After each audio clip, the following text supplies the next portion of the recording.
Tu as été abandonné. Tu sens encore cette brûlure que laisse un départ injuste, silencieux, violent.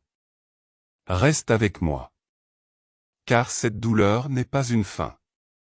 Elle peut devenir le début d'un retour vers toi, vers ta vraie force. Ici, nous allons plonger ensemble dans la sagesse millénaire des stoïciens, une philosophie puissante, ancrée, qui a traversé les siècles pour nous aider à rester debout, même quand tout s'écroule. Alors respire, installe-toi, et laisse ces mots t'ouvrir un chemin. Il arrive un moment dans la vie où tu sens que tout s'écroule. Tu croyais en quelqu'un, tu t'étais attaché, tu avais confiance, et peut-il où elle est partie? Sans explication claire. Ou peut-être avec des mots, mais sans logique. Ce vide que laisse l'abandon est douloureux. Profond. Parfois insupportable. Mais si je te disais que ce moment, aussi brutal soit-il, peut devenir le début d'une révolution intérieure. Et si, à travers la philosophie stoïcienne, tu pouvais non seulement surmonter cette blessure, mais en ressortir plus fort, plus libre, plus ancré? Dans ce message inspirant, nous allons plonger dans une méditation guidée par la sagesse de Marc Aurèle, Épictète et Sénèque, pour apprendre à transformer l'abandon en sagesse et retrouver confiance en soi et dans la vie. 1. Accepter ce qui ne dépend pas de toi. Épictète le disait, ce qui trouble les hommes, ce ne sont pas les choses elles-mêmes, mais les jugements qu'ils portent sur elles. Quand quelqu'un t'abandonne, le réflexe est de chercher pourquoi. De retourner les souvenirs dans ta tête, d'analyser, de t'en vouloir, ou de blâmer l'autre. Mais le stoïcien, lui, se pose une question, est-ce que cela dépend de moi? La réponse est non. Le choix de l'autre, son départ, ses raisons, ses blessures à lui ou elle, ses peurs. Tout cela t'échappe. Ce qui dépend de toi, en revanche, c'est ta réaction. Ton attitude. Ton choix de laisser ou non cette douleur définir ta valeur. Et à ce moment précis, tu retrouves une forme de liberté. Car tu peux choisir de ne pas te détruire. Tu peux choisir de ne pas faire de cette perte une condamnation. Tu peux te réapproprier ton pouvoir. 2. La douleur comme matière première. Marc Aurèle l'écrivait, l'obstacle est le chemin. Le stoïcien ne cherche pas à fuir la douleur. Il l'accueille.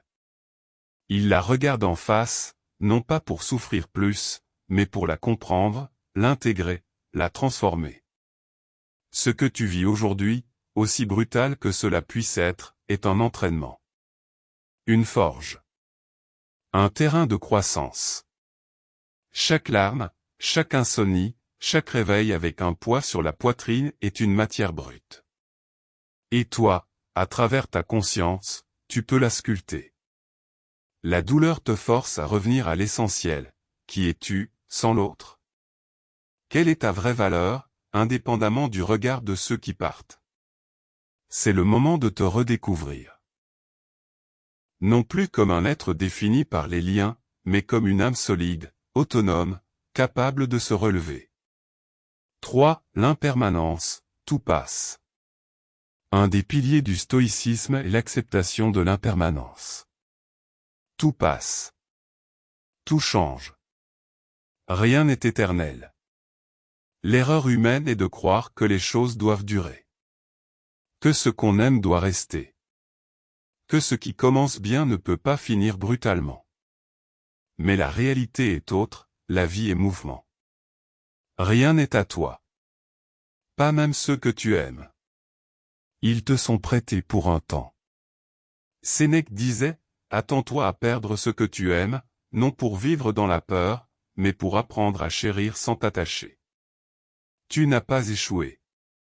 Tu as vécu une expérience humaine. Tu as aimé. Tu as donné. Et maintenant, tu continues, seul, mais grandis. 4. La vertu comme boussole. Le stoïcien ne réagit pas selon ses blessures, mais selon ses valeurs. Quand on t'abandonne, tu peux réagir par le dépit, la vengeance, la fermeture.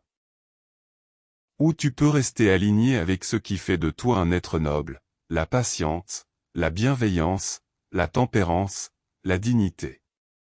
Ne laisse pas la douleur décider à ta place. Ne laisse pas le comportement de l'autre dicter le tien. Marc Aurèle le rappelait, sois comme le rocher contre lequel les vagues se brisent, il reste ferme, et la houle retombe à ses pieds. Garde ton cap, ta valeur ne se mesure pas au fait d'être choisi ou non. Elle se mesure à la manière dont tu traverses la tempête. 5. Revenir à soi, la citadelle intérieure. Le stoïcien considère son âme comme une citadelle. Un lieu imprenable, invisible, que rien et personne ne peut pénétrer sans ton consentement. Tu as peut-être été blessé. Mais tu n'es pas brisé. Il reste en toi une flamme, mais vacillante, qui ne demande qu'à être ravivée. Reviens à toi. Marche. Écris. Respire. Lis. Reconnecte-toi à ton propre centre. Tu n'as pas besoin que quelqu'un t'aime pour exister. Tu n'as pas besoin d'être compris pour avoir de la valeur. Tu as simplement besoin de ne pas t'abandonner toi-même. C'est ça, la clé. 6. La renaissance par l'action. Tu ne guériras pas en attendant. Tu ne guériras pas en espérant un retour ou une réparation extérieure. Tu guériras en agissant. Fais un pas. Même petit. Chaque jour. Bouge ton corps. Nourris ton esprit. Prends soin de ton espace. Sénèque écrivait, il ne suffit pas d'avoir existé longtemps, encore faut-il avoir vécu. C'est maintenant que tu vis. Et chaque instant de lucidité est une victoire. Chaque moment de calme, une pierre de plus posée dans ta reconstruction. 7. La sagesse des cycles. Il y a des saisons en toi. L'hiver émotionnel où tout semble mort. Où plus rien ne pousse. Où tu doutes de ta capacité à revivre. Mais l'hiver n'est jamais éternel. Il prépare un printemps. Les stoïciens voyaient en chaque chute la préparation d'un renouveau. Ils ne fuyaient pas l'obscurité. Ils y marchaient avec courage, sachant que la lumière reviendrait. Toi aussi, tu es dans un cycle. Et celui-ci va passer. 8. Ne pas craindre la solitude. La solitude n'est pas un ennemi. C'est un espace. Un silence fertile. Un miroir pur. Quand tu es seul, tu entends enfin ta vraie voix. Tu découvres ce qui te fait vibrer. Tu réalignes ta vie sur ce qui compte vraiment. C'est dans la solitude que naît la force tranquille. Marc Aurèle méditait seul. Épictète vivait sobrement, en retrait du tumulte. Tu n'as pas besoin de foule pour guérir. Tu as besoin de vérité. 9. Pardonner pour être libre. Pardonner n'est pas excuser. Ce n'est pas minimiser. C'est lâcher prise. C'est se libérer de la chaîne invisible qui te relie encore à blessure. Tant que tu nourris la rancune, l'autre garde du pouvoir sur toi. Sénèque disait, la colère est une forme de folie passagère. Choisis la clarté. Le calme. La paix intérieure. C'est cela, le véritable pardon stoïcien. L'abandon fait partie de la vie. Il est là pour te révéler, pas pour te détruire. Chaque épreuve est un appel à la conscience. Chaque douleur, une occasion d'éveil. Tu peux sortir grandi de cette blessure. Plus fort, plus sage, plus libre. Car la confiance ne se reconstruit pas en suppliant les autres de rester.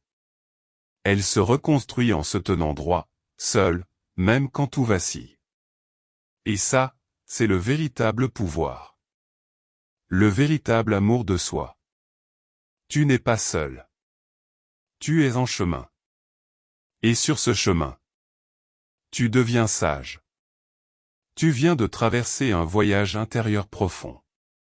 Si ce message a réveillé quelque chose en toi, souviens-toi, la confiance ne dépend pas de ceux qui restent ou partent. Elle se bâtit en toi, par toi. Chaque blessure est une occasion de grandir. Tu n'es pas brisé.